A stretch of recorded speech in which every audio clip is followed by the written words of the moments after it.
ओम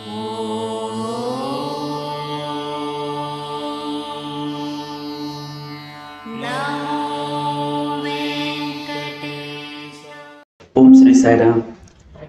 शुक्लांबरधरं विष्णुं शशिवर्णं चतुर्भुजं प्रसन्नवदनं ध्यायेत् सर्वविघ्नोपशान्तये।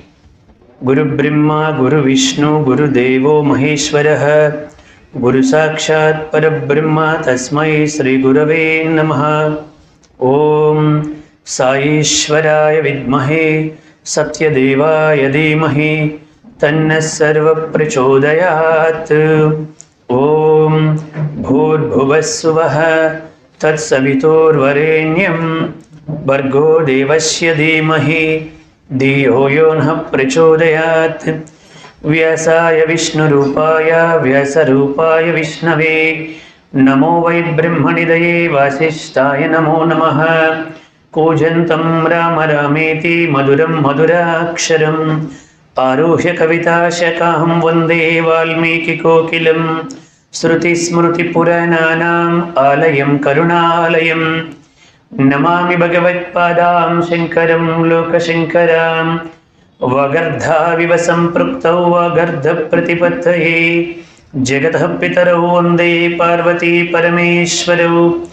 श्रीराम राम रामेति रमे रामे मनोरमे सहस्रनाम तत्तुल्यं रामनामवरानने। आपदामपहर्तारं धातारं सर्वसम्पदां लोकाभिरामं श्रीरामं भूयो भूयो नमाम्यहम्। यत्र यत्र रघुनाथकीर्तनं तत्र तत्र कृतमस्तकाञ्जलिं भास्पवारि परिपूर्णलोचनं मारुतिं नमत राक्षसान्तकं। वसुदेवसुतं देवं कंसचाणूरमर्दनं देवकी परमानन्दं कृष्णं वन्दे जगद्गुरुम्। हरे राम राम राम हरे हरे, हरे कृष्ण कृष्ण कृष्ण हरे हरे।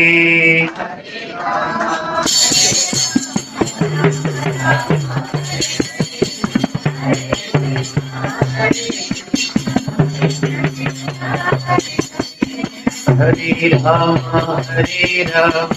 राम राम हरे हरे, हरे कृष्ण कृष्ण कृष्ण हरे हरे।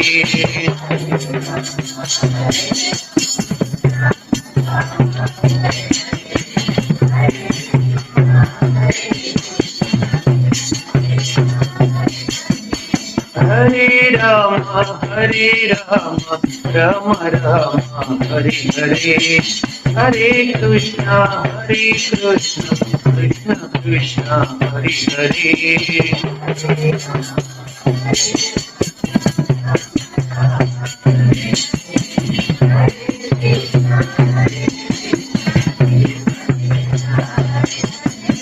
हरे राम राम राम हरे हरे, हरे कृष्ण कृष्ण कृष्ण हरे हरे।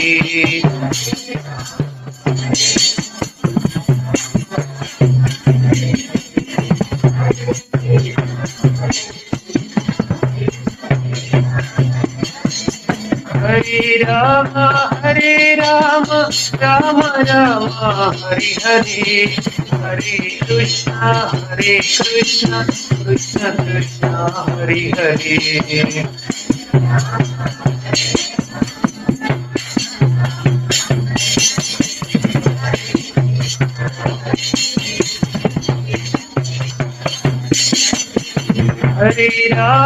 हरे राम राम राम हरे हरे, हरे कृष्ण कृष्ण कृष्ण हरे हरे।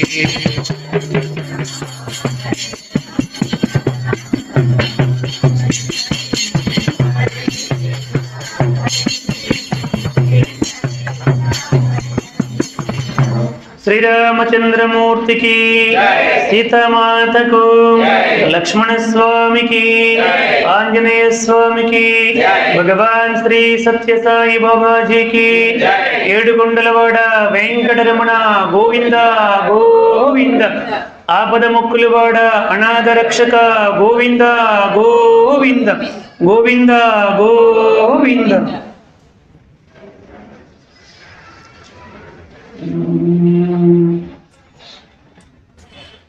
మోహన రూప గోపాల, మోహన రూప గోపాల, ఊహాతీతము నీలీలా, మోహన రూప గోపాల, అవని భారము అమితము కాగా, అవని భారము అమితము కాగా, అవతరించితివి ఎన్ని మారులో, అవని భారము అమితము కాగా, అవతరించితివి ఎన్ని మారులో, అన్నిటికన్నా అపురూపమైనది,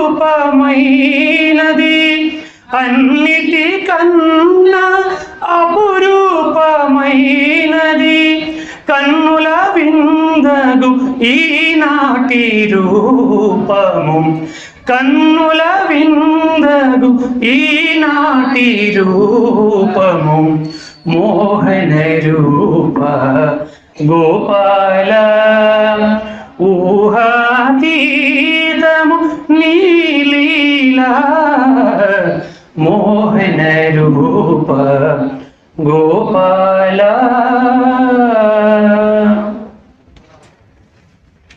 సింగర్స్ని చూస్తే పాడాలనిపిస్తుంది, డాక్టర్లను చూస్తే రోగాలు గుర్తొస్తాయి, లాయర్లను చూస్తే కేసులు గుర్తొస్తాయి.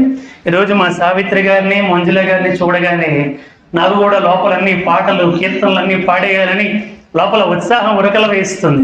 కాకపోతే వాళ్ళు పూర్వజన్మలో పెట్టి పుట్టారు, వాళ్ళ గొంతు బాగా సహకరిస్తుంది. ఇద్దరు కూడా అలనాడు సావిత్రి జిక్కిలాగా, సుశీల జిక్కి గారి లాగా చక్కగా ఆ యొక్క రామ కథను గానం చేస్తూ ఉంటే మొన్న అక్కడ రామాయణం చెప్పినప్పుడు విని ఎంతో ఆనందపడ్డాను. ఇలా ఒక్కొక్కరు ఒక్కొక్క విధముగా తరిస్తూ ఉన్నారు. పరమాత్ముడు వారికి గానాన్ని ఇచ్చారు. ఆ గాత్రము ద్వారా వాళ్ళు ఏవో సినిమా పాటలు పాడకుండా భగవత్ సంబంధమైనటువంటి పాటలు పాడి 10 మందిని సంతోషపెడుతూ వాళ్ళు కూడా సంతోషపడుతూ తరిస్తూ ఉన్నారు. అటువంటి వారికి ఈరోజు మన బిట్రా పట్టాభిరామయ్య గురువు గారి సత్సంగం తరపున హృదయపూర్వక స్వాగత సుమాంజలి గట్టిగా కరతాల ధ్వనులతో. మధ్యలో పాడతారు వాళ్ళు. బాబా గారు మీద ఒక వ్యక్తి చక్కని పాట రాశారు. గ్రామాల గురించి, సేవల గురించి. ఇప్పుడు సుబ్బారెడ్డి గారు చాలా సేవ చేస్తున్నారు కదా, ఇటువంటి వాటి గురించి చెప్తారన్నమాట. విన్నపాలు వినవయ్య మా దైవమా, మన్నింపరావా మా దైవమా, విన్నపాలు వినవయ్య మా దైవమా, ఆశల పూలన్నీ నీకు అర్పణ చేసి అంతరంగమున నిన్ని క్షణ క్షణము తలచి, పల్లె సేవ పరమాత్ముని దివ్య సేవగా చేసి, పల్లె సేవ పరమాత్ముని దివ్య సేవగా చేసి ఆరాధన చేసినాము అందుకో మా స్వామి, ఆరాధన చేసినాము అందుకో మా స్వామి, విన్నపాలు వినవయ్య మా దైవమా, సత్య సాయి రామ కమనీయ నామ, సత్య సాయి రామ కమనీయ నామ, ప్రత్యక్ష దైవమా సుగుణాభిరామ, విన్నపాలు వినవయ్య మా దైవమా. ఇలా అద్భుతంగా ఆ గ్రామాల్లోకి పోయి సేవలు చేస్తూ ఉంటాము స్వామి. అటువంటి సేవ చేసే భాగ్యాన్ని మాకు ప్రసాదించు. మా ఆశలన్నీ కూడా నీ పాదాల దగ్గర అర్పితం చేసేసి గ్రామ సేవయే రామసేవ అని చెప్పి, పల్లె సేవయే పరమాత్మని సేవ అని చెప్పి మేమందరం సేవ చేస్తున్నాము. అటువంటి భాగ్యాన్ని మాకు కలిగించినందుకు నీకు కృతజ్ఞతలు స్వామి అని చెప్పి అద్భుతంగా కీర్తిస్తూ ఉంటారు సత్యసాయి బాబా గారిని. జయ బోల భగవాన్ శ్రీ సత్యసాయి బాబాజీకి. నిన్నటి రోజున స్వామివారి దివ్య అనుగ్రహముతో శ్రీనివాసుడికి ఆకాశరాజు కుమార్తెనటువంటి పద్మావతి దేవిని ఇస్తానని చెప్పి మనస్ఫూర్తిగా త్రికరణ శుద్ధిగా అంగీకరిస్తున్నామని చెప్పి ఆకాశరాజు ధరణీదేవి ఇద్దరు కూడా ఒకలమాతకి చెబితే సంతోషముతో ఒకలమాత ఆనందముగా 5 గంటల్లో ఎక్కాల్సినటువంటి కొండని సంతోషముతో ఈ విషయాన్ని కుమారుడికి చేరవేయాలని 2 గంటల్లో పరుగున ఎక్కి శ్రీనివాస వెళ్ళిన పని కొండే అయ్యింది అని చెబుతూ వచ్చింది. ఆయనేమో అక్కడ అమ్మ పిల్లని ఇస్తానన్నారా లేదా, పిల్లనివ్వకపోతే నేను ఈ పాపనాశంలో దూకేస్తాను అని చెప్పి ఆయన అంటూ ఉన్నాడు. అంతకు పూర్వం అంతా ఆయనే చేసేసి మళ్ళీ ఏమీ తెలియనట్టుగా అమ్మ ఏమన్నారు అంటూ వచ్చాడు కదా. అక్కడ ఆగేం నిన్నటి రోజున. అంటే ఇప్పుడు ఆనందముగా అంగీకరించారు వివాహానికి. అంగీకరించిన తర్వాత ఆ యొక్క ఆకాశరాజు ధరణీదేవి చాలా సంతోషపడి ఇప్పుడు గురువైనటువంటి కుల గురువైనటువంటి బృహస్పతిని ప్రార్థన చేశారు. బృహస్పతి ప్రత్యక్షమయ్యాడు. అప్పుడు బృహస్పతికి అడిగారు, గురుదేవా ఇది జరిగిన విషయము, మా కుమార్తె అయినటువంటి పద్మావతి దేవిని శ్రీనివాసుడికి ఇవ్వాలని సంకల్పించుకున్నాము, కాబట్టి దానికి ముహూర్తాన్ని పెట్టండి వివాహానికి అని చెప్పి అన్నారు. అనేసరికి ఆ తల్లికి చెప్పి పంపించినప్పుడే పంపించారు కదా, మీకు ముహూర్తాలన్నీ పెట్టుకొని వస్తామని చెప్పారు కదా, అందుకు ఇక్కడ ముహూర్తాన్ని పెట్టమంటే అప్పుడు ఆయన అన్నారు, లేదు ఈ ముహూర్తాన్ని పెట్టవలసింది నేను కాదు, దీనికి పెట్టడానికి ఒక అతను సిద్ధంగా ఉన్నాడు, అతను పెడతాడని చెప్పి అన్నారు. ఎవరు గురుదేవ అని చెప్పంటే అతడే సుఖయోగీంద్రుల వారు. సుఖబ్రహ్మ పెట్టాలి దీనికి ముహూర్తం అని చెప్పంటే అప్పుడు సుఖబ్రహ్మని ప్రార్థన చేస్తే సుఖబ్రహ్మ వచ్చి ఆనందముతో సంతోషముతో ఆ పద్మావతి శ్రీనివాసుల పరిణయానికి ముహూర్తాన్ని పెట్టారు సుఖయోగీంద్రుల వారు. ఎప్పుడు పెట్టారండి? శుభలేఖంతా కూడా రాశారు. అక్కడ అనేక నమస్కారాలతో అనేక పెద్దలందరి యొక్క ఆశీస్సులతో అన్ని రాయాల్సిన ప్రక్రియ అంతా రాసి వైశాఖ మాసము దశమి తిథి శుక్లపక్షము శుక్రవారము రాత్రి 10:22 పద్మావతి శ్రీనివాసుల వివాహానికి సుముహూర్తాన్ని సుఖయోగీంద్రుల వారు పెట్టారు. శ్రీనివాసుడు దివ్యానుగ్రహముతో శ్రీనివాసుడి ముహూర్తానికి ఆయన ముహూర్తాన్ని పెట్టాడన్నమాట. ఒకసారి గట్టిగా కరతాళధ్వనులు చేయండి. అది ఆయన యొక్క అనుగ్రహము. మరలా ఇక్కడ దీనికి ఒక బాధ్యత ఇవ్వబడింది శాశ్వతముగా. సుఖయోగీంద్రుల వారికి ఆ శాశ్వత కీర్తిని ఇవ్వాలని సంకల్పించుకొని ఉండి ఉంటారు కాబోలు. తత్కారణము చేత ఆయన ఈ విధముగా ముహూర్తాన్ని పెట్టారు. పెట్టిన తర్వాత సుఖయోగీంద్రుల వారు స్వయముగా ఆ పెళ్లి కార్డు తీసుకుని వెంకటాద్రికి ఆ 7 కొండలు కూడా నడిచి మెట్టులు వెక్కి పైకి వెళ్ళారన్నమాట. స్వయంగా పెళ్లి కార్డు పట్టుకుని వెళ్ళి ఇవ్వడానికి వెళ్ళారు. వివాహం ఇక్కడ నారాయణపురంలో, అంటే అక్కడ మా దగ్గరే జరుగుతుంది. పెళ్లి కుమార్తె ఇంటి దగ్గరే వివాహం కాబట్టి శ్రీనివాసుడిని తన యొక్క సపరివార సమేతముగా ఆ రోజుకి ఇక్కడికి రమ్మనమని చెప్పండి, లేదా ముందు రోజుకే రమ్మనమని చెప్పండి అని విషయాలని కూడా చెప్పారు. ఇది పట్టుకొని శుకుడు వెళ్ళాడు. స్వయంగా వెళ్ళి ఇచ్చారు. ఇప్పుడు స్వయంగా ఇచ్చే పరిస్థితులు ఎక్కడ ఉన్నాయా? వాట్సాప్లో ఒక ఫోటో పెడతాడు, నీకు వీలైతే రా లేకపోతే పో అన్నట్టుగా ఉంటుంది ఆ ఫోటో. వీడి కర్మకాలు చూసుకుంటే తెలుస్తుంది కనీసం, లేకపోతే అది కూడా తెలియదు. పెళ్ళి అయినట్టు కూడా వీడికి తెలియదు. భవిష్యత్తులో వాడు కూడా ఆ యొక్క భోజనాలన్నీ కూడా ఫోటోలోనే పెట్టేస్తాడు వాట్సాప్లోనే. వీడి కూడా 2 పువ్వులు 2 దండలు అన్నీ కూడా వీడి ఇవ్వాల్సినటువంటి ఏదో దక్షిణో తాంబూలం ఏదో ఉంటే అది కూడా వాట్సాప్లోనే పెట్టేస్తాడు. అంతా వాట్సాప్లోనే అయిపోతుంది.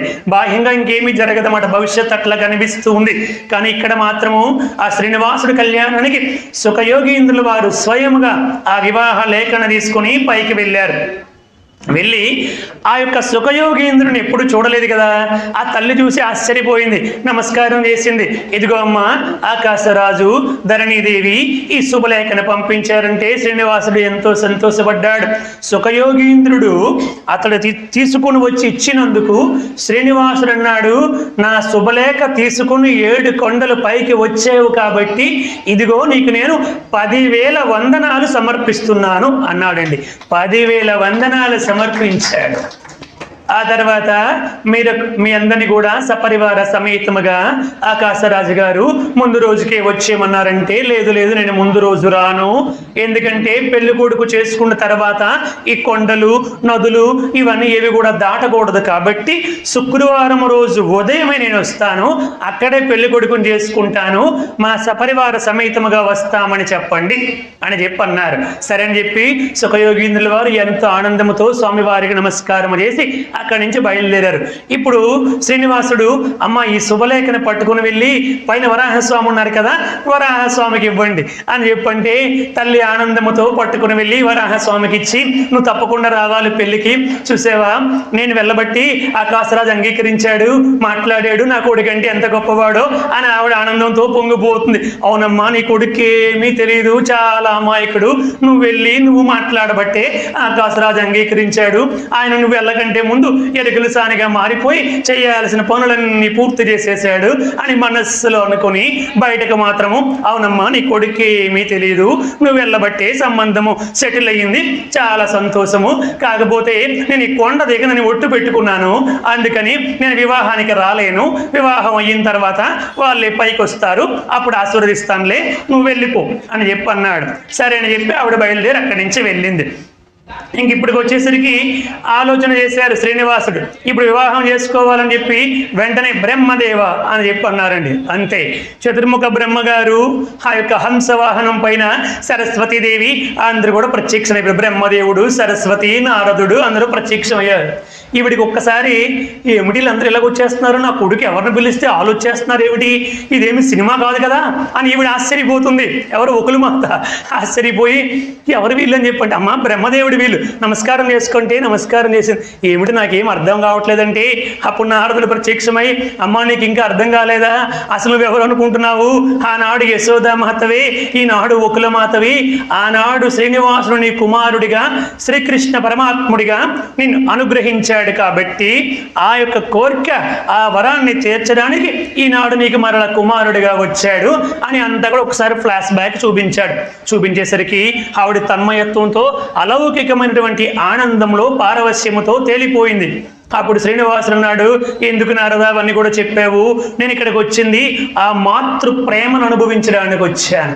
ఇప్పుడు ఆవిడికి నేను దేవుడిని అని తెలిసిపోతే మరి ఇంకా నన్ను కుమారుడిగా చూడదు, తల్లిగా భావించదు, కాబట్టి ఇంకా అప్పుడు ఏమైపోద్ది, దైవము భక్తుడి యొక్క సంబంధం ఏర్పడిపోతుంది, నాకు ఆ సంబంధం కంటే ఈ తల్లి కొడుకుల సంబంధమే నాకు ఇష్టము అని చెప్పి వెంటనే యోగమాయ కమ్మేశాడు. యోగమాయ కమ్మేగానే ఆవిడ మొత్తం అంతా మర్చిపోయింది. అవును వీళ్ళు ఎవరు ఎందుకు వచ్చారని అడగడం మొదలుపెట్టింది మరల. అది పరమాత్ముడి యొక్క దివ్య లీల. ఆనాడు కృష్ణావతారంలో కూడా బాల్య లీలలు అనేకమైనటువంటి లీలలు ఈ విధంగానే చేశాడు. ఆ కృష్ణుడికి అన్నం తినిపించినప్పుడు యశోద ఎంతో ఇబ్బంది పడిపోతూ ఉండేది. ఒకసారి అన్నం తినిపిస్తూ ఉంటే అప్పుడు తనకి 14 లోకాలు కూడా కనిపించాయి. అదంతా మనకు తెలుసు కదా, భూలోకము, భువర్లోకము, సువర్లోకము, మహర్లోకము, జనోలోకము, తపోలోకము, సత్యలోకము, అతల వితల సుతల రసాతల మహాతల తలాతల పాతాల మున్నగు 14 లోకాలని తన నోటిలో చూపించాడు. ఏమిటి నా కొడుకే అన్నం తినిపిస్తుంటే నోట్లో లోకాలు కనిపిస్తున్నాయి ఏమిటి అని యశోదామాత ఆశ్చర్యపోయి నమస్కారం చేసుకొని అలా ఉండిపోయింది. అలా ఉండిపోతే అమ్మాయి ఈవిడికి మళ్ళీ దైవీభావం కలిగిపోతుంది, అందుకోసం చెప్పి ఆ భావం నుంచి ఈవిడి విముక్తురాలు చేయాలి అనుకుని చెప్పి మళ్ళీ అన్నం తినడానికి అల్లరి పెడితే, అమ్మ పిల్లలకి అన్నం తినిపించడం తల్లులకి ఒక పెద్ద వాజ్పేయి యజ్ఞం చేసినంత పని, వీళ్ళేమో తినరు, వాళ్ళేమో తినమంటుంటారు, వీడేమో మూతి ముడుచుకుంటుంటాడు, ఇలా ఒక పోటు పొడిచి తినరా నాయనా తొందరగా చాలా పని ఉంది అని పెడుతూ ఉంటారు తల్లులందరికీ, అది అనుభవమే. సరే, అలాగే కృష్ణ పరమాత్ముడు అనేక అల్లరి చేశాడు. తల్లికి బాగా కోపం వచ్చేసి, నువ్వు తినడం లేదు, ఇది ఇప్పుడు ఏం చేస్తానంటే నువ్వు అన్నం తినడం లేదు కదా, మరి కొద్దిసేపట్లో బిచ్చగాడు వస్తాడు. ఆ బిచ్చగాడు వచ్చి మాధవ కమలమ్మ తల్లి అని చెప్పి అంటాడు. అతని దగ్గర ఒక సంచి ఉంటుంది. అప్పుడు నేను ఏం చేస్తానంటే నిన్ను తీసుకొని వెళ్ళి ఆ సంచిలో పడేస్తాను. అప్పుడు బిచ్చగాడు ఏం చేస్తాడు, నిన్ను ఊరు బయటికి తీసుకొని వెళ్ళిపోతాడు. అతని దగ్గర అందరూ పెట్టినటువంటివి అన్ని ఆహార పదార్థాలు, బూరెలు, అట్టులు అన్నీ ఉంటాయి కదా. అవతలకి వెళ్ళిన తర్వాత ఊరు బయట ఒక రచ్చబండి ఉంటుంది, ఒక చెట్టు కింద కూర్చుంటాడు. అక్కడ కూర్చొని అన్నీ కూడా తింటాడు. నీకు పెట్టమంటావు, అప్పుడు నువ్వు నాకు కూడా ఆకలేస్తుంది కొంచెం పెట్టవా అని అడుగుతావు. నీకెవరు పెడతారు అని నిన్ను గసిరేస్తాడు. అప్పుడు నీకు పెట్టడానికి అమ్మ ఉండదుగా అని చెప్పి ఆవిడ కథ చెబుతూ ఉంది. సరిగ్గా అదే సమయానికి మాధవ కమలమ్మ తల్లి అనుకుని ఒక బిచ్చగాడు వచ్చాడండి. ఈయన వెంటనే నిజంగా మా అమ్మ తీసుకెళ్ళిన నా బిచ్చగాడు సంచిలో వేసేస్తాదేమో అని భయపడిపోయి వెంటనే అమ్మ వెనక్కి వెళ్ళిపోయి ఆ చెంగుచాటును దాక్కుండిపోయి 2 కాళ్ళ మధ్యలో తలబెట్టేసి, అమ్మ అమ్మ నన్ను బిచ్చగాడికి అయ్యొద్దే, నన్ను బిచ్చగాడికి అయ్యొద్దే, నన్ను బిచ్చగాడికి అయ్యొద్దే, అన్నం తినేస్తానే, నువ్వు చెప్పినట్టుగా వింటానే, ఇంకెప్పుడు అల్లరి పెట్టనే, నన్ను అయ్యొద్దే అయ్యొద్దే అయ్యొద్దు అంటూ మారం చేశాడు. అది చూసి ఆ పిచ్చి తల్లి అనుకుందంట, వీడు భగవంతుడేమిటి నా భ్రమ కాకపోతే, ఈ బిచ్చగాడిని చూసి భయపడిపోతున్నాడు, వీడు భగవంతుడేమిటి అనుకుందంట. అది పరమాత్ముడి యొక్క యోగమాయ అంటే, లీలంటే అలా ఉంటుంది మాట. ఆనాడు కూడా అలాగే చేశాడు, ఎక్కడ కూడా అలాగే యోగమాయని కమ్మింపజేసేసాడు. అంతే, ఆవిడంతా కూడా మర్చిపోయింది. ఇప్పుడు బ్రహ్మదేవుడికి అడిగాడు శ్రీనివాసుడు, బ్రహ్మదేవ, ఇప్పుడు నాకు కావలసినటువంటిది ఏమిటంటే వివాహము చేయాలని నిశ్చయించుకున్నాను కాబట్టి నాకు 68 కోట్ల, జాగ్రత్తగా వినాలి సుబ్బారెడ్డి గారు, మీరు కూడా రేపు కళ్యాణం చేసినప్పుడు అవన్నీ కూడా పంచాలి. 68 కోట్ల శుభలేఖలు వేయడానికి 8x8 బంగారపు రేకులు కావాలంట. అర్థమైంది మీకు? 8x8 సైజులో, బహుశా ఈ పుస్తకం అట్లా ఉంటుందేమో, ఇది 10x8 అనుకుంటా, మేబీ 8x8 సైజులో పెళ్లి కార్డులు అందరికీ వేయడానికి, శుభలేఖలు అందరికీ పంచడానికి బంగారపు రేకులు కావాలి. ఎన్ని? 68 కోట్లు. ఆ రోజు అందులో ఆ పెళ్లిలో మనం కూడా ఎక్కడో ఏదో ఒక చిన్న సేవ, ఏ పందిరి వేయడమో, ఆకులు వేయడమో, ఏ గొయ్యలు తవ్వడమో, సామియానాలు వేయడమో ఏదో ఒకటి చేసి ఉండి ఉంటాం కాబట్టి ఈరోజు మనందరం ఇక్కడ కూర్చొని ఆ చరిత్రను వినగలుగుతున్నాం. అది మన అదృష్టం చూడండి. అలా వెయ్యాలి కాబట్టి నాకేమో ఆ బంగారపు రేకులు కావాలి అని బ్రహ్మదేవుడికి అడిగాడంట శ్రీనివాసుడు. అప్పుడు వెంటనే సరస్వతీదేవి అందంట, మామయ్య గారు నా రైటింగ్ చాలా బాగుంటుంది, నేను సరస్వతిని కదా, నాకు దస్తురి బాగా వచ్చు, మీరు కనుక ఆ బంగారపు రేకులు తీసుకొస్తే నేను నీట్గా రాసి పెడతాను మామయ్య గారు అని చెప్పి అన్నాదంట సరస్వతీదేవి. అమ్మాయి ఎంత మంచి కోడలు అమ్మా, మంచి కోడలు దొరికేవు. లక్ష్మీదేవి అలిగి వెళ్ళిపోయి కొల్హాపురంలో ఉంటే నేనేమో బంగారు రేకులు తీసుకొస్తే నువ్వు రాసి పెడతావా? ఇంత మంచి కోడలు ఎవరికి ఉండదమ్మా. నా దగ్గర డబ్బు లేక నేను బాధపడి బ్రహ్మదేవుడికి అడుగుతూ ఉంటే మామయ్య గారు ఆ బంగారు రేకులు తీసుకురండి, నేను బాగా రాస్తాను అంటున్నావా అని చెప్పి ఆవిడని మందలించి, బ్రహ్మదేవా నీవే ఇప్పుడు ఇవ్వాలి ఆ బంగారపు రేకులు అని చెప్పి పడితే, అయ్యో అంత బంగారం నేను ఇవ్వలేనండి, ఏదో కావాలంటే తృణమో ఫలమో ఇవ్వగలను, కానీ 68 కోట్ల బంగారపు రేకులు నేను ఎక్కడిస్తాను, నేను ఇవ్వలేననేసాడు బ్రహ్మదేవుడు. వెంటనే ఇంద్ర అనగానే ఇంద్రుడు ప్రత్యక్షమయ్యాడు. ఆ ఇంద్రుడికి అడిగాడు. ఇంద్రుడు అన్నాడు, నాయన శ్రీనివాస, నీ లీలలు నీకే తెలుసు, అంత బంగారం ఇచ్చే డబ్బు నా దగ్గర ఎక్కడుంది, అది నా వల్ల కాదంటే కాదు. అయినా శ్రీనివాస ఎందుకు ఇలా అందరిని అడుగుతావు, నీ యొక్క అనుంగ భక్తుడైనటువంటి ఆ కుబేరుడు ఉన్నాడు కదా, అతన్ని అడుగు, నీకు ఎంత బంగారం కావాలో అందిస్తాడు అనగానే కుబేరుని ఆజ్ఞాపన చేశాడు. ఆజ్ఞ అనుకుంటూ కుబేరుడు ప్రత్యక్షమయ్యాడు.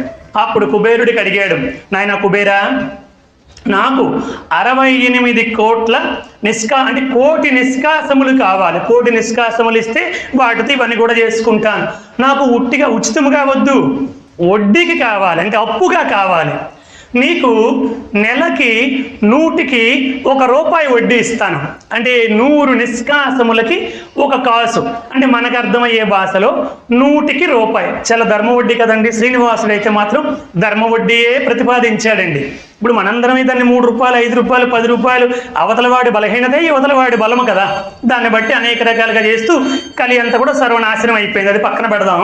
ఇక్కడికి వచ్చేసరికి శ్రీనివాసుడు మాత్రము కుబేరుడికి 100 నిష్కాసములకి 1 నిష్కాసము వడ్డీ ఇస్తాను అని చెప్పంటే, స్వామి ఏమిటి స్వామి ఇది? వడ్డీ ఇవ్వడం ఏమిటి, నేను మీకు డబ్బు ఇవ్వడం ఏమిటి? అసలు ఇదంతా మీది కదా శ్రీనివాస, మీ డబ్బుల్ని మీకు ఇవ్వడానికి నేను వడ్డీ తీసుకోవడం ఏమిటి, నేను ఇవ్వడం ఏమిటి? నేను మొత్తం కూడా ఉచితంగానే ఇస్తాను, నువ్వు ఏమి కావాలో చెప్పు, అదంతా కూడా ఇస్తాను అని చెప్పి అన్నాడు కుబేరుడు. లేదు లేదు, నాకు రుణముగానే కావాలి, కలియుగాంతము వరకు కూడా నీకు వడ్డీ కడతాను. కలియుగ అనంతరము, కలియుగాంతమైనప్పుడు కూడా ఆఖరి సందర్భములో నీకు మొత్తం అసలు అంటే 1 కోటి రూపాయలు మొత్తం కూడా తీర్చేస్తాను. 1 కోటి నిష్కాసములు ఆనాటి కాలమానం ప్రకారముగా తీర్చేస్తాను. దీనికి సాక్ష్యం కూడా ఇద్దరు, మనకి సాక్ష్య సంతకాలు ఉండాలి కదా. ఎవరు సాక్షులు అని చెప్పంటే బ్రహ్మదేవుడు, రుద్రుడు, వీళ్ళిద్దరూ సాక్షులు అని చెప్పి అన్నాడు. శ్రీనివాస అని చెప్పి అందరు కూడా చాలా ఆశ్చర్యాన్ని వ్యక్తం చేశారు. ఏమిటి శ్రీనివాసుడు ఇలా చెబుతున్నాడు అని. ఇక్కడ మన ఊరికి తమాషాగా అనుకుంటున్నాము, దీని వెనకాతల చాలా పెద్ద చరిత్ర ఉందన్నమాట. ఏమిటంటే మనం అనుకున్నట్టుగా శ్రీనివాసుడు ఏమైనా వడ్డీ వ్యాపారాన్ని ప్రోత్సహిస్తాడా? అది ఊరికే కలియుగము, మనందరం అలా అయ్యాం కాబట్టి మనం అలా అనుకుంటూ ఉన్నాం అంతే. దీని వెనకాతల చరిత్ర ఏమిటంటే ఒకానొక సందర్భములో కాశీ పట్టణాన్ని పరమేశ్వరుడు నిర్మాణము చేశాడు తన మన సంకల్పము చేత. కాశీ పట్టణాన్ని ఆ యొక్క పరమేశ్వరుడు సృష్టించాడనమాట. అది ఎప్పుడు సృష్టి అంతములో కూడా శాశ్వతముగా ఉండే పట్టణము ఈ లోకములో కాశీ పట్టణము. అటువంటి పట్టణాన్ని సృష్టించాడు.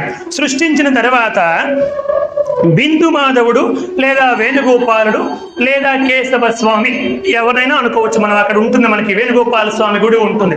అటువంటి ఆ వేణుగోపాల స్వామిని కాశీకి పోషకుడుగా ఏర్పాటు చేశాడు. కాశీని పోషించే బాధ్యతని అతనికి అప్పగించాడు. అదే మనకి ఏమవుతుంది, అప్పుడు అతను ఏమి చేశాడంటే విష్ణుమూర్తి మాట, విష్ణుమూర్తిని ఆ విధముగా కాశీకి పోషకుడిగా ఏర్పాటు చేశారు. అప్పుడు అతను కాశీని పోషించడానికి ఆనాడు గంగమ్మ ఇంకా అప్పటికి రాలేదు కదా, భగీరథుడు ఇంకా పుట్టలేదు, తపస్సు చేయలేదు, గంగమ్మ ఇంకా భూలోకానికి రాలేదు. తత్కారణము చేత ఆ విష్ణుమూర్తి తన సుదర్శన చక్రముతో ఒకసారి భూమిని తవ్వాడు. అదే ఈనాడు మనము చక్రతీర్థము అని చెప్పి అంటున్నామట. సుదర్శన చక్రముతో శ్రీమన్నారాయణుడు ఏర్పాటు చేసినటువంటిదే కాశీలో చక్రతీర్థము. తర్వాత వచ్చేసి అక్కడ తపస్సు చేసుకున్నాడు చాలా కాలం పాటు. తన కుడి చెవి మణి ఒకటి రాలి కింద పడింది, దానినే మణికర్ణిక ఘాట్ అని చెప్పి మనకి కాశీలో అంటున్నమాట. అది అలా జరిగింది.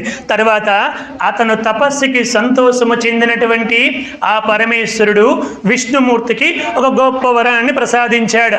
ఈయనకి వరం ఇచ్చాడు, ఈయన కూడా ఆయనకు అనేక సందర్భాల్లో వరాలు ఇచ్చారు. ఏమిటన్నారంటే భూలోకములో ఇక నుంచి నాకంటే నీకే విశేషంగా పూజలు జరుగుతాయి, విశేషంగా అలంకారాలు జరుగుతాయి, విశేషంగా గొప్ప గొప్ప ఊరేగింపులు, ఉత్సవాలు, అనేక కార్యక్రమాలన్నీ కూడా నీకే జరుగుతాయి, నాకంటే నీకే ఎక్కువ జరుగుతాయని శివుడు వరాన్ని ప్రసాదించాడు శ్రీమన్నారాయణుడికి. ఏడుకొండలవాడ వెంకటరమణ గోవింద గోవింద, ఆపద మొక్కులవాడ అనాథ రక్షక గోవింద గోవింద. అంతేకాకుండా ఒకవేళ నీకు నాకు గనుక యుద్ధం వస్తే ఆ యుద్ధములో నీవే నన్ను జయిస్తావు అని కూడా వరాన్ని ఇచ్చాడన్నమాట. ఇలా 2 వరాలు ఇచ్చాడు. ఆ ప్రదేశానికి అంటే అక్కడ స్వామివారు ఎక్కడైతే వేణుగోపాల స్వామిగా ఉన్నారో ఆ ప్రదేశానికి ఒకానొక సందర్భములో కుబేరుడు వెళ్ళి 1 కోటి తులసి దళాలతో పూజ చేశాడంటండి. 1 కోటి తులసి దళాలతో కుబేరుడు కాశీలో ఉన్నటువంటి వేణుగోపాల స్వామి వారికి పూజ చేశాడు. తత్కారణము చేత మనము భగవంతుడికి ఏది చేసినా దానికి 1000 రెట్లు మనకి ఫలితాన్ని ఆయన ఇస్తాడు. అందుకోసమని చెప్పి ఇప్పుడు కుబేరుడి దగ్గర 1 కోటి నిష్కాసములు అప్పుగా తీసుకుని కలియుగాంతము వరకు, అంటే అది 1000 రెట్లు కాదు కదా, 1 కోటికి 1 కోటి రెట్లు అయి ఉంటుందేమో బహుశా. మనం ఇప్పుడు చూస్తున్నాం కదా, ఏ రోజు టీవీ ఓపెన్ చేసినా అందులో మనకి ఒక్క లిక్విడ్ క్యాష్ మనకి 3.5 కోట్లు 4 కోట్లు వస్తుంది.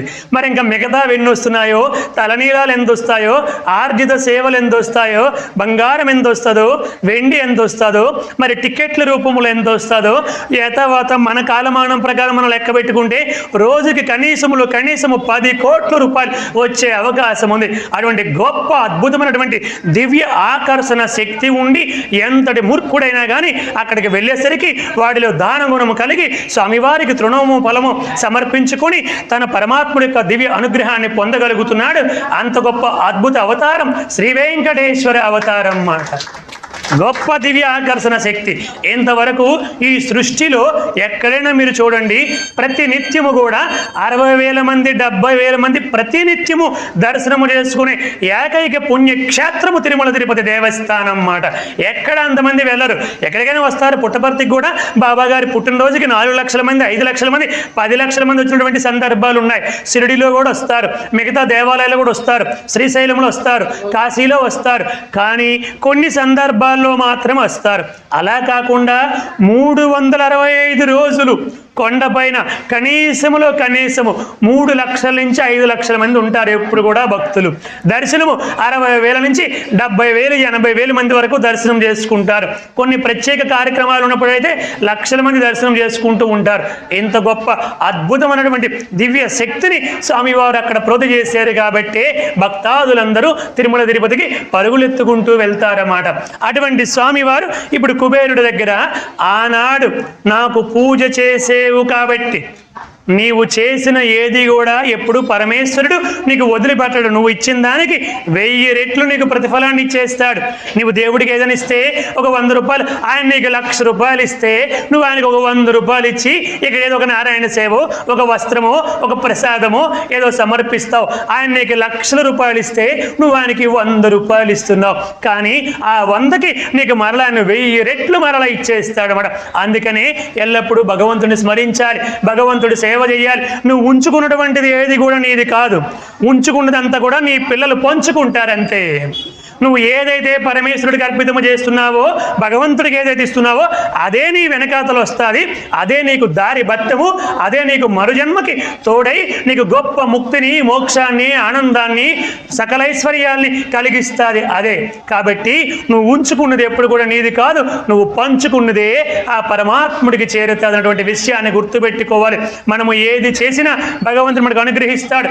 అందుకే నేను మీ అందరికీ చెబుతాను, ఖాళీగా ఉండేటప్పుడల్లా రచ్చబండ మీద కూర్చొని తుచ్చమైన ప్రసంగాలు చేయకుండా ఓం నమః శివాయ అనుకోండి, ఓం శ్రీ సాయిరామ్ అనుకోండి, జై శ్రీకృష్ణ అనుకోండి, జై హనుమాన్ అనుకోండి, లేదా ఓం శ్రీమాత్రే నమః అనుకోండి. మీకు ఏ నామము ఏ రూపము ఇష్టమైతే ఆ నామాన్ని స్మరించుకుంటూ ఉండండి. కుబేరుడి దగ్గర 1,000,000 నిష్కాసములు సంపద ఉంది కాబట్టి ఆయన 1,000,000 నిష్కాసములు ఇచ్చాడు. మనము 1,000,000 సార్లు ఓం నమః శివాయ, ఓం నమః శివాయ, ఓం శ్రీ సాయిరామ్, ఓం శ్రీమాత్రే నమః అని మనకి ఏ నామం ఇష్టమైతే ఆ నామాన్ని అనలేమా? మనము కూడా ఆ విధముగా మనము చచ్చేలోపు 1,000,000 సార్లు మనకి ఇష్టమైనటువంటి నామాన్ని చెప్పే శక్తిని ఆ యొక్క శ్రీనివాసుడు మనందరికీ ప్రసాదించాలని నేను ప్రార్థన చేస్తూ ఉన్నానన్నమాట. ఎల్లప్పుడూ అవకాశం ఉన్నప్పుడల్లా స్మరించుకుంటూ ఉండాలి. మనము లెక్క పెట్టక్కర్లే, ఆయనకి లెక్కలన్నీ కూడా ఆయనకి తెలుసు మాట. కాబట్టి అది ఆయన కౌంట్ చేసుకుంటాడు. మనము కౌంట్ చేసినా పర్వాలేదు, చేయకపోయినటువంటి సమస్య కూడా లేదు మాట. దాన్ని గుర్తుపెట్టుకోవాలి.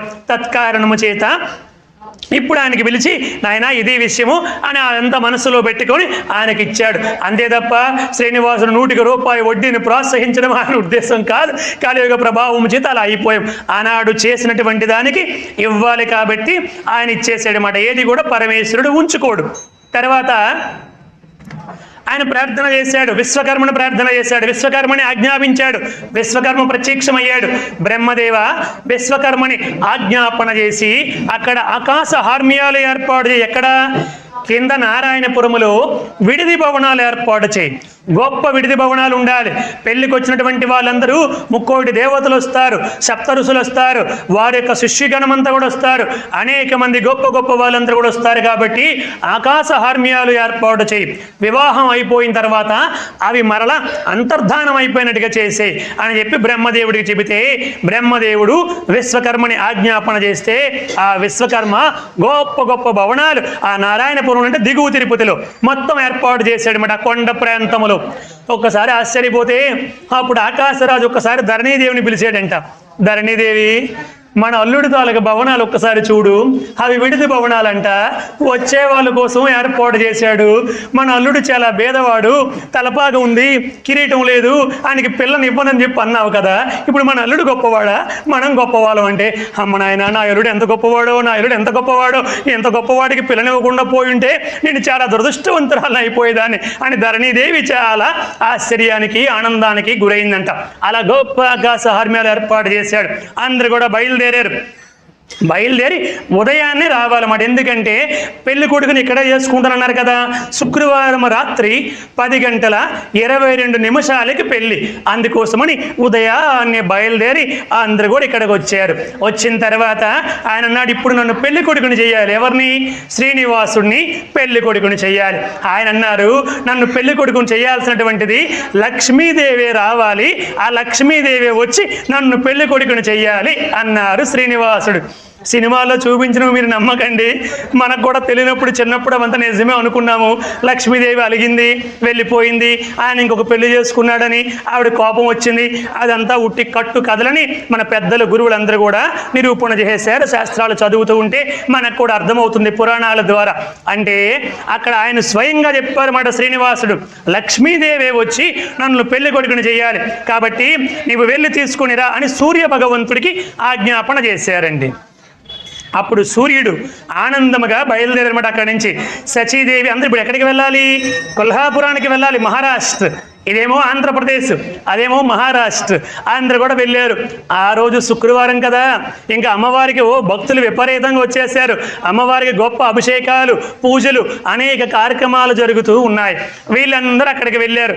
వీళ్ళు కూడా వెళ్ళి అమ్మవారికి దర్శనం చేసుకొని నమస్కారం చేస్తే అమ్మవారు ఏమి తెలియనట్టుగా, ఏమిటి ఇంద్ర అందరూ సతీ సమేతంగా ఇలా వచ్చారు ఏమిటి అని అందరిని అడిగితే, అమ్మ నువ్వు ఒకసారి మమ్మల్ని అందరూ అనుగ్రహించాలి, ఆశీర్వదించాలి అని అందరూ నమస్కారం చేశారు.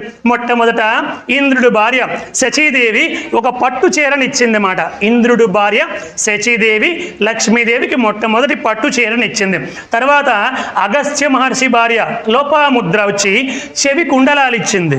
తర్వాత వచ్చేసి వశిష్ఠుని భార్య అరుంధతి కాలిక మట్టిలు ఇచ్చింది. తర్వాత అనసూయ అత్రి మహర్షి భార్య అనసూయ వచ్చేసి కాలి అందెలు ఇచ్చింది. ఏమిటి అందరూ ఈ విధంగా ఇస్తున్నారు, ఏమిటి విశేషము అని చెప్పి లక్ష్మీదేవి అడిగింది. అప్పుడు సూర్య భగవానుడు, ఇంద్రుడు అందరు కూడా, అమ్మ నీ మమ్మల్ని క్షమిస్తే ఒక విషయాన్ని చెప్పాలని చెప్పంటే, ఏమిటి చెప్పండి పర్వాలేదు అని చెప్పి అన్నది లక్ష్మీదేవి. అమ్మ మన శ్రీనివాసుడు మళ్ళీ పెళ్లి కొడుకు కాబోతున్నాడమ్మా అని చెప్పన్నారు. అంటే మనకి బాహ్యంగా నవ్వొస్తుంది, అమ్మవారు కూడా నవ్వి వెంటనే ఆనందంగా, అదే బాహ్య ప్రపంచంలో అయితే అదొక పెద్ద కురుక్షేత్ర యుద్ధం కదా, ఇక్కడికి వచ్చేసరికి అది లీలా నాటకం కాబట్టి అమ్మవారు వెంటనే ఆనందంతో ఆనందముగా వస్తున్నాను పదని వెంటనే బయలుదేరి ఆ యొక్క సూర్య భగవానుడు తీసుకుని వచ్చినటువంటి ఆ గొప్ప దివ్య రథములో అమ్మవారు బయలుదేరి ఎక్కడికి వచ్చారు? నారాయణపురానికి వచ్చారు. లక్ష్మీదేవి కొల్హాపురం నుంచి సూర్యుడి యొక్క ఆ దివ్య రథములో కూర్చొని అందరితో కలిసి ఇక్కడికి వచ్చారు. అందరూ ఆనందించారు. అమ్మ లక్ష్మీదేవి కూడా చాలా సంతోషంగా వచ్చింది. ఇక్కడికి వచ్చేసరికి మన శ్రీనివాసుడు ఉన్నాడు కదా, మహా అద్భుతమైనటువంటి నటన మాట. అమ్మ లక్ష్మి ఇప్పుడుకి వచ్చావా, ఇప్పటికైనా నా మీద నీకు దయ కలిగిందా? ఆనాడు భృగు మహర్షి తన్నాడని నా మీద కోపంతో వెళ్ళిపోయావు, నేను నీ కోసమే లక్ష్మి లక్ష్మి లక్ష్మి అనుకుంటూ ఇక్కడికి వచ్చేసాను, ఇప్పటికైనా నా మీద దయ కలిగింది, అందుకోసం వచ్చావా? చాలా సంతోషం. అంటే శ్రీనివాస ఇంకా ఈ నటన లోపునైనా అని లక్ష్మీదేవి చెప్పి, నీ నటన చూస్తే అందరూ కూడా వాస్తవం అనుకుంటారు, కాబట్టి అసలు నేను ఆనాడు అలిగి వచ్చేసింది ఎందుకోసమో నీకు తెలియదా, నాకు తెలియదా అని వీళ్ళందరికీ తెలియపరచాలని లక్ష్మీదేవి చెప్పింది మాట. ఆనాడు వేదవతికి ఇచ్చినటువంటి మాట ప్రకారముగా ఆ వేదవతే ఈ పద్మావతిగా జన్మించింది కాబట్టి ఆ వేదవతికి ఇచ్చిన మాట నెరవేరాలి, నా భర్తని ఆ మాట తప్పిపోకుండా మాటపై నిలబడతానటువంటి శాశ్వత కీర్తిని నా భర్తకి ప్రసాదించాలని చెప్పి, నా భర్త ఎప్పుడు గౌరవముగా ఉండాలని చెప్పి, అతడు గొప్ప కీర్తివంతుడి కావాలని చెప్పి నేను కావాలని అలిగి ఇక్కడికి వచ్చేసాను. నేను వస్తే తప్ప నీవు రావు కదా, నేను వస్తే నీ వస్తావు, నీ వస్తే ఈ పద్మావతి పరిణయం జరుగుతుంది. ఆనాడు వేదవతికి ఇచ్చినటువంటి మాట నెరవేర్చడానికి ఇదంతా నేను చేశానని చెప్పింది మాట అందరి ముందు కూడా. అందరూ సంతోషపడ్డారు. ఆ కారణంగా ఈ లోకానికంతా ఆ విషయాలని కూడా తెలిసేయమట. అలా అయిన తర్వాత ఇంకా అందరూ కూడా లక్ష్మీదేవి మొట్టమొదట వచ్చి చెంపంగి నూనెని ఆ శ్రీనివాసుడు తలపై రాసిందంట. గొప్ప ఉంగరాల జుత్తు అద్భుతమాట. మన స్వామివారు దీంట్లో కూడా చూస్తే ఆ కిరీటం లేనప్పుడు ఎప్పుడైనా అభిషేకం చేసినటువంటి చిత్రపటాన్ని చూస్తే కొంతవరకు మనకి అర్థం అవుతుంది అన్నమాట. గొప్ప అద్భుతమైనటువంటి జుత్తు, దానికి చెంపంగి నూనె పోసి ఆ అమ్మవారు చక్కగా లక్ష్మీదేవి మొట్టమొదట తలంటి స్నానం చేయించారన్నమాట. తర్వాత సరస్వతీదేవి వచ్చి అదంతా రింగులు తిరిగిపోయిందన్నమాట. తిరిగిపోతే ఆ చిక్కులన్నీ కూడా తీర్చిందంట సరస్వతీదేవి కోడలు మామయ్య గారికి. మామయ్య గారు ఏమిటి మీ తల్లో ఎన్ని చిక్కులు ఉన్నాయని చెప్పంటే, అమ్మ కలియుగం కదమ్మా, అంతా ఎక్కడ చూసినా చిక్కులే, ఆ చిక్కులే ఈ చిక్కులమ్మ అన్నాడంట శ్రీనివాసుడు. తర్వాత వచ్చి సున్నిపిండితో చక్కగా నలుగు పెట్టారంట. నలుగు పెట్టేసి 5,000 బిందులతో శ్రీనివాసుడికి స్నానం చేయించారంటండి. 5,000 బిందుల నీళ్ళతో స్నానం చేయించారు. ఇంకా కుబేరుడు ఇచ్చినటువంటి గొప్ప నగలతో శ్రీనివాసుడికి అలంకారం చేశారు. గొప్ప కిరీటము, భుజకీర్తులు అన్నిటితో వడ్డానం అన్ని కూడా పెట్టి అలంకారం చేశారు. చేతులకి కంకణాలన్నీ కూడా పెట్టారు. చక్కగా పెళ్లి కొడుకుగా అలంకారం చేశారు. చేసిన తర్వాత ఇంకా ఋషులు వచ్చి ఆ పీతాంబరాలన్నీ కూడా సప్త ఋషులు వచ్చి పీతాంబరాలు ఇచ్చారు శ్రీనివాసుడికి. ఇంక ఇప్పుడు లక్ష్మీదేవి, పార్వతీదేవి, సరస్వతీదేవి ముగ్గురు కూడా వచ్చి కళ్యాణ తిలకం, త్రిరేఖలు ఉంటాయి కదా మనకి, ఆ కళ్యాణ తిలకాన్ని లక్ష్మి, సరస్వతి, పార్వతి ముగ్గురు కూడా కళ్యాణ తిలకాన్ని దిద్దారంటండి శ్రీనివాసుడికి. తర్వాత సుగంధ ద్రవ్యాలు పూశారు. ఇంకా అనేక విధాలైనటువంటి కార్యక్రమాలని కూడా చేశారు. ఇప్పుడు ఆ పెళ్లి వేడుకల గురించి మన వాళ్ళిద్దరు కూడా అలనాడు లవకుశులులాగా చాలా చక్కగా ఒక 2 పాటలు పాడతారు. అనంతరం మిగతా ఘట్టాన్ని కొనసాగించుకుందాం. శ్రీ శ్రీనివాసుని కళ్యాణము చూతమురారండి, చూచిన వారికి చూడముచ్చట పుణ్య పురుషులకు ధన్య భాగ్యమట, భక్తి యుక్తులకు ముక్తి ప్రదమట.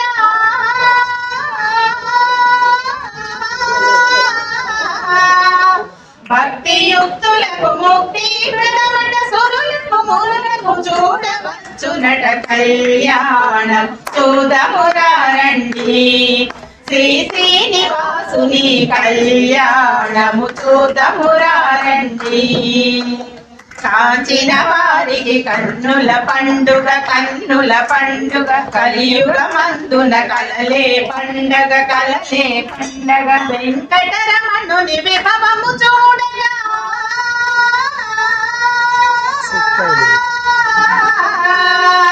వెంకటరమణుని విభవము చూడగా కళ్యాణం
ఆనందమానందమాయనే మన శ్రీనివాస కళ్యాణమాయనే.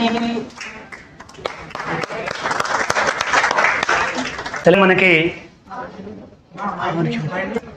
చక్కని గాత్రంతో మనందరికీ ఒక్కసారి కళ్యాణ ఘట్టాన్ని మన ముందు కనిపించేలాగా వారికి భగవంతుడు ఆ గాత్రాన్ని ఇచ్చాడు. నాకు కూడా చాలా పాడాలని ఉంటుంది, కాకపోతే మరి నాకు గాత్రం లేదు, ఏం చేస్తాం? వారి గట్టిగా కరతాళ ధ్వనులతో అభినందించండి అందరూ కూడా. మన కరతాళ ధ్వనులే ఆశీస్సులు, అభిమానము, ప్రేమ, వాత్సల్యము అన్నీ అవే మాట. వారు ఇంకా ఇటువంటివి ఎన్నో కీర్తనలు చక్కగా పాడాలని, వారి జన్మని ఏ భగవంతుడి యొక్క ఇటువంటి కార్యక్రమాల్లో సార్థకము చేసుకోవాలని, భగవంతుడు కూడా వారికి అటువంటి శక్తిని ప్రసాదించాలని హృదయపూర్వక ప్రార్థన. వచ్చేసరికి ఆ విధముగా చందన చేర్చిత నీలకలేబర ఉషవసన వనమాలి అని చక్కగా అనేక పాటలు పాడారు. అలా అంతా కూడా జరిగింది. ఇంకా స్వామివారి గారికి వచ్చేసరికి వివాహకు పూర్వము కొంతమందికి ఏమిటంటే వివాహం అయిన తర్వాత ఊరేగిస్తారు, కొంతమందికి వివాహము పూర్వము ఊరేగిస్తారు. ఇప్పుడు స్వామివారిని అక్కడే ఇంద్రుడు ఉన్నాడు, ఇంద్రుడి యొక్క ఐరావతంపై కూర్చోబెట్టారు. స్వామివారు ఆ ఐరావతంపై ఆ అద్భుతమైనటువంటి ముగ్ధ మనోహర రూపముతో, ఆ అలంకారముతో ఆ పెళ్లి కొడుకుగా ఐరావతంపై కూర్చొని ఇంకా ఊరేగుతూ ఉంటే నారాయణపురం పురవీధులంతా కూడా జనాలు కళ్ళు పట్టక శ్రీనివాసుని చూస్తూ ఉండిపోయారన్నమాట. అలాగా ఆ అద్భుతమైనటువంటి సన్నివేశం అన్నది అది మహాత్ములు పెద్దలు వద్దిపర్తి పద్మాకర్ గారు చెబుతూ ఉంటే నాకు కళ్ళు అలౌకికమైనటువంటి ఆనందంతో తడిచిపోయినమాట. మళ్ళగా ఎంత గొప్పగా చెప్తారో మహాత్ముడు త్రిభాష మహాసహస్రావధాని పూజ్య గురుదేవులు వద్దిపర్తి పద్మాకర్ గారు అద్భుతముగా వర్ణించారండి ఈ ఘట్టాన్నంతా కూడా. సరే, అక్కడికి వచ్చేసరికి ఊరేగింపు మొదలు పెట్టారు, దానిపైన కూర్చున్నారు. అది గొప్ప ఇంద్రుడి యొక్క అద్భుతమైనటువంటి ఏనుగు కదా అది. దానితో ఊరేగించుకుంటూ వస్తూ ఉంటే ప్రజలందరూ కూడా చూస్తూ ఉంటే కొంతమంది చెలికత్తెలు వెళ్ళి పద్మావతి దగ్గరికి వెళ్ళారంట. పద్మావతి, చూడు చూడు, నీ యొక్క కాబోయే భర్త ఊరేగింపుతో ఇటే వస్తున్నాడు మన వీధుల్లోనే. అప్పుడు నువ్వు అంత బాగా చూసి ఉండవు, అదే ఒక సందర్భం వేరు కదా, అంత బాగా చూసుకోలేదు మీ ఇద్దరు ఒకరినొకరు, కాబట్టి ఇప్పుడైనా చూసుకుంటారా అని చెప్పంటే ఆవిడ నవ్విందంటే అర్థం ఏమిటి? చూస్తానని కదా. అందుకోసమని పైకి తీసుకొని వచ్చారంట. ఆ మేడ పైకి వచ్చింది పద్మావతి దేవి. సరిగ్గా ఆ ఇంటి ముందుకు వచ్చేసరికి ఆ ఐరావతంపై శ్రీనివాసుడు ఆగి ఇక్కడి నుంచి పద్మావతి ఆ శ్రీనివాసుడి వైపు చూసేసరికి ఇప్పుడు ఆయన కూడా ఒక్కసారి ఈవిడి వైపు చూస్తే, అమ్మో నా వైపు చూస్తున్నాడా, నేను ఆయన చూస్తున్నాను అనే విషయం ఆయనకి తెలిసిపోతుంది అని ఈవిడ సిగ్గుతో తల వంచుకుందంట. ఆ తర్వాత ఆయన చూసేసరికి ఈవిడ ఆయన వైపు చూసినప్పటికీ నేను ఈవిడ చూస్తున్నానని ఆవిడ అనుకుంటుందేమో అని ఈయన తల వంచుకుంటున్నాడంట. ఇలా హరి చూస్తే సిరి చూడదు, సిరి చూస్తే హరి చూడదని చెప్పి ఆనాడు వచ్చిందన్నమాట ఈ సామెత. అలా ఇద్దరు కూడా ఒకరికొకరు ఆ ప్రణయ చూపులన్నీ కూడా చూసుకుంటూ ఉన్నారు. ఇంతలోపు అక్కడ ఉన్నటువంటిది వింటారా, అక్కడి నుంచి బయలుదేరి వెళ్ళిపోయింది అన్నమాట. ఏమిటి? ఆ ఐరావతం ముందుకు కదిలిపోయింది. అందుకోసమని ఇప్పుడు మీరు ఎవరైనా చూడండి, ఇప్పుడున్న జనరేషన్లో మనందరికీ పిల్లలు ఉన్నారు. ఈ జనరేషన్లో ఇప్పుడు అమ్మాయిల అబ్బాయిని hello mister what are you studying అంటున్నారు పెళ్లి చూపుల్లో. వీడు బిత్తర చూపులు చూస్తున్నాడు, ఓరు నాయన ఇదేమంటారు బాబు ఇలా అడుగుతున్నది. ఇప్పుడు అమ్మాయి సిగ్గుపడ్డము, వినంగా రావడము, కూర్చోవడము, నీ పేరేమిటమ్మా అని చెప్పంటే భయంతో సిగ్గుతో చెప్పలేక తలదించుకోవడము, పక్కనుండే స్నేహితులు లేకపోతే అమ్మో పిన్నో అత్తో ఎవరో ఒకరు చెప్పడము, అవేమి లేవు. వీళ్ళే అడుగుతున్నారు what mister what are you studying అనేసరికి వీడికి ఒక్కసారి నాయన ఇప్పుడే ఇలా ఉందంటే ఇంకా తర్వాత ఎలా ఉంటుందో, నా భవిష్యత్తు ఏమవుతుందో అని వీడు బిత్తర చూపులు చూసే పరిస్థితి ఏర్పడిపోయింది. ఆడవాళ్ళందరికీ కొంచెం నా పైన కోపం వచ్చి ఉండొచ్చు, అయినా మరి వాస్తవం కాబట్టి తప్పదన్నమాట. ఇప్పుడంతా ఫోన్లోనే మొత్తం అన్ని కూడా మాటలు, ప్రశ్నలు మొత్తం అంతా కూడా అడిగేసి శాలరీ చెప్తే పే స్లిప్ కూడా పెట్టినాయన నీ శాలరీ నేను నమ్మలేను. శాలరీ చెప్పాడు అనుకో పే స్లిప్ పంపించమంటున్నారు. నీ పే స్లిప్ పెట్టు, నేను నమ్మలేను. తర్వాత మన నాకు చీరలు, నగలు, కార్లు, బంగ్లాలు అన్నీ కొంటావో కొనవో ఎవరికి తెలుసు, నువ్వు పే స్లిప్ పెడితే చూసుకుంటాను అనే స్థితికి వచ్చేసింది ఇప్పుడున్నటువంటి కలియుగం. సరే పక్కన పెడదాం. ఇక్కడికి వచ్చేసరికి అలా ముందుకు వెళ్ళిపోయిన తర్వాత లక్ష్మీదేవి రెడీగా అక్కడ సిద్ధంగా ఉందంట. ఏమిటి? అమ్మో నా భర్తకి ఎంతమంది చూశారో, అందులో ఎటువంటి చూపులు ఉంటాయో, ఏ దృష్టితో చూస్తారని చెప్పి ఒక పెద్ద బూడిద గుమ్మకాయ పట్టుకొని సిద్ధంగా దిష్టి తీయడానికి ఉందంట. ఇరుగు దృష్టి, పొరుగు దృష్టి, ఆల దృష్టి, వీళ్ళ దృష్టి, ముష్టి దృష్టి, ముదనపు దృష్టి, నా దృష్టి, అన్ని దృష్టిలు పోతుని కాక అని చెప్పి ఆ బూడిద గుమ్మకాయని తీసుకెళ్ళి దూరంగా కొట్టేసిందంట. అది లక్ష్మీదేవికి శ్రీనివాసుని ఉన్నటువంటి ప్రేమ అంత గొప్పదన్నమాట. చూడండి, దీన్ని సినిమాల్లో చూపించినట్టు కనుక మనం కనుక చూసామనుకోండి చాలా పెద్ద తేడా అయిపోతుంది. ఇలా జరిగిన తర్వాత ఇంక అందరూ కూడా కానుకలు ఇవ్వడం మొదలు పెట్టారంట. మొట్టమొదట ఆ యొక్క సింహాసనం ఒకటి ఏర్పాటు చేశారు. ఆ సింహాసనములో తన చుబుకాన్ని పుచ్చుకొని, చుబుకం అంటే గెడ్డము, ఆ చుబుకాన్ని పుచ్చుకొని లక్ష్మీదేవి శ్రీనివాసుడిని తీసుకుని వచ్చి ఆ సింహాసనములో కూర్చోబెట్టింది. శ్రీనివాసుడు అక్కడ కూర్చున్నాడు. కూర్చుంటే ఇంద్రుడు వచ్చాడు. ఇంద్రుడు మొట్టమొదట ఏమి ఇచ్చాడంటే గంట ఇచ్చాడంట. మొట్టమొదట అంటే రాబోయే ఆలయం రాబోతుంది శ్రీనివాస, నీ ఆలయంలో గంటలు నిరంతరం కూడా భక్తులు లక్షలాది మంది వచ్చి ఆ గంట జయ జయ ధ్వనాలతో మారిమోగిపోవాలి అన్న సంకల్పముతో ఇంద్రుడు మొట్టమొదట గంట ఇచ్చాడు శ్రీనివాసుడికి. తర్వాత కుబేరుడు వచ్చాడు, లీలాపద్మాని తామర పువ్వునిచ్చాడు. వాయుదేవుడు వచ్చాడు, వన్యస్రజం ఇచ్చాడు. వరుణుడు వచ్చి వస్త్రాలు ఇచ్చాడు. ఈశానుడు వచ్చి ఈట ఇచ్చాడు. అదే ఇప్పుడు పారువేట అనేటువంటి ఒక కార్యక్రమంలో పద్మ అక్కడ తిరుపతిలో జరుగుతూ ఉంటుంది పారువేట, అది ఈట ఇచ్చాడు. తర్వాత దిక్పాలకులు, దేవతలు, ఋషులు అనేక మంది అనేక కానుకలు శ్రీనివాసుడికి సమర్పించారు. సరస్వతీదేవి వచ్చి భాషకం ఇచ్చింది అన్నమాట. తర్వాత పార్వతీదేవి వచ్చి జీలకర్ర బెల్లం ఇచ్చింది. పార్వతీదేవి స్వయంగా చూడండి. లక్ష్మీదేవి వచ్చి ఆడవాళ్ళ తరపున ఒక తాలిబొట్టు, మగవాళ్ళ